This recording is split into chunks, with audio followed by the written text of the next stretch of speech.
Hello everyone, welcome to ಕೈ ರುಚಿ YouTube channel by Pallavi.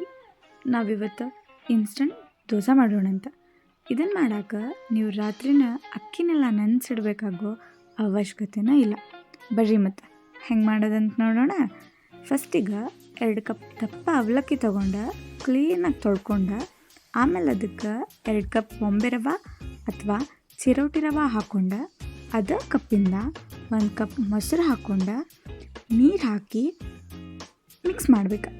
Mix ಮಾಡಿದಾದ್ಮೇಲೆ ಅದನ್ನು ಒಂದು 10 to 15 ಮಿನಿಟ್ಸ್ ಬಿಟ್ಟು ಗ್ರೈಂಡ್ ಮಾಡಬೇಕು.